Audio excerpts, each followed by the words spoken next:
తిరుమల లడ్డు కల్తీ వ్యవహారం తీవ్ర దుమారం రేపుతోంది. జంతువుల కొవ్వుతో తిరుమల లడ్డూలను తయారు చేసిన వారిని కఠినంగా శిక్షించాలనే డిమాండ్లు సర్వత్రా వ్యక్తమవుతున్నాయి. ఇలాంటి ఘటనలు పునరావృతం కాకుండా చూడడంతో పాటు శ్రీవారి ఆలయ పవిత్రతను కాపాడాలని విజ్ఞప్తి చేస్తున్నారు.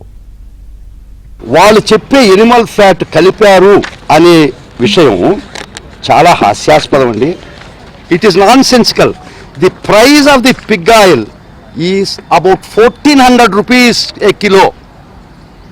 319 రూపాయల కిలోకి 1400 రూపాయలకి అడల్టరేట్ చేస్తారండి. నువ్వు రాగి అని చెప్పి అమ్ముతున్నావు. ఇది రాగి వస్తువు, రాగి అని అమ్ముతున్నావు, రాగి బిందె అని అమ్ముతున్నావు. రాగి బిందెలో గోల్డ్ అడల్టరేట్ చేస్తారా, మిక్స్ చేస్తారా? మరి గోల్డ్ దానిలో రాగి కలపచ్చు. 319 రూపాయలు ఇచ్చే నెయ్యికి 1400 రూపాయలు అయ్యే కిలో అయ్యే ఎనిమల్ ఫ్యాట్ కలిపారంటే అసలు ఇది తలలో తెలివి ఉండే ఆలోచనేనా? తిరుమల చరిత్రలో ఎంతటి అఘాయిత్యం, ఎంతటి అపచారం, కోట్లాది మందిని మోసం చేశారు. సాక్షాత్తు వెంకటేశ్వర స్వామిని కూడా మోసం చేశారు వైసీపీ పాలకులు. ఇది క్షమించరాని నేరం. ఇది ప్రతి హిందువులు కూడా గుండెలు పగిలిపోతున్నాయి. కాబట్టి ఈరోజు మేము తిరుమల వెంకటేశ్వర స్వామి సాక్షిగా గత వైసీపీ పాలకులకి, జగన్మోహన్ రెడ్డి గారికి వీళ్ళందరికీ అడుగుతున్నాం. ఈరోజు మొత్తం హిందూ సమాజాన్ని వెంకటేశ్వర స్వామితో సహా మీరు మోసం చేశారు. కాబట్టి దీన్ని మేము తీవ్రంగా ఖండిస్తున్నాం. ఇవాళ ఏదైతే పంది కొవ్వు బంగారంతో పోల్చేవో 100కి 100% తిరుపతి టీటీడీ దేవస్థానంలో లడ్డూలో పంది కొవ్వు కలిపినట్టే. ఎందుకంటే నువ్వు దాన్ని బంగారంతో పోలుస్తున్నావు. నువ్వు నిన్నెవడో అడిగాడు రేటు. ఈ పంది కొవ్వు గురించి, నెయ్యి గురించి A1 A2 చెట్టు కింద కూర్చోబెట్టుకొని జగన్మోహన్ రెడ్డికి, విజయసాయి రెడ్డికి ఈ పంది కొవ్వు ఎంత రేటు అంటే ఇది బంగారం, ఇది ఏమో రాగి అని చెప్పు. అంతేగాని ప్రజలకు చెప్పుకో. పంది కొవ్వు బంగారం అయితే జగన్మోహన్ రెడ్డి, పన్నవేలు, విజయసాయి రెడ్డి అన్నంలో నెయ్యి వేసుకుంటున్నారా, పంది కొవ్వు వేసుకుంటున్నారా? తిరుమల కొండ మీద జైలును ప్రవేశపెట్టిన ఏకైక వ్యక్తి దొంగ, దౌర్భాగ్యుడు జగన్మోహన్ రెడ్డి.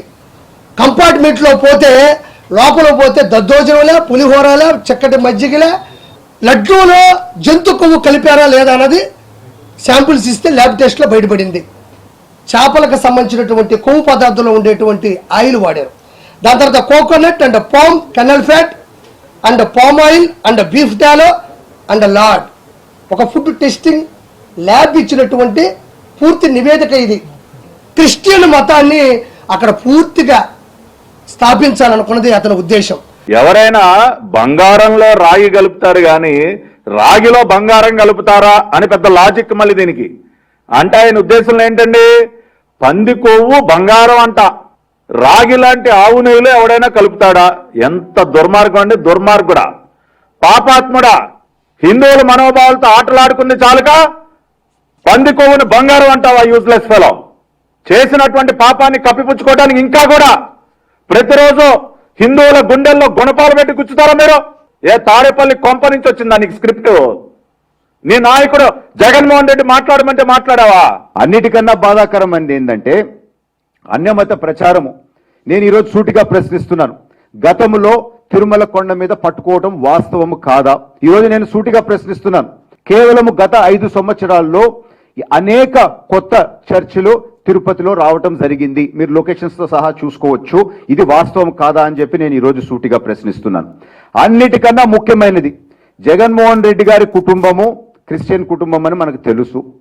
కేవలము ఒక డిక్లరేషన్ పైన సంతకం పెట్టండి అని చెప్పి ప్రతిసారి జగన్మోహన్ రెడ్డి గారు పోయినప్పుడు మేము ఇది ఎక్కడి నుంచే ప్రెస్ మీట్ పెట్టి ప్రశ్నిస్తే, ఎందుకు మీరు హిందువుల మనోభావము, ఆ గుడి సాంప్రదాయాన్ని మీరు ఎందుకు గౌరవించలేదు అని చెప్పి ఈరోజు నేను సూటిగా ప్రశ్నిస్తున్నాను.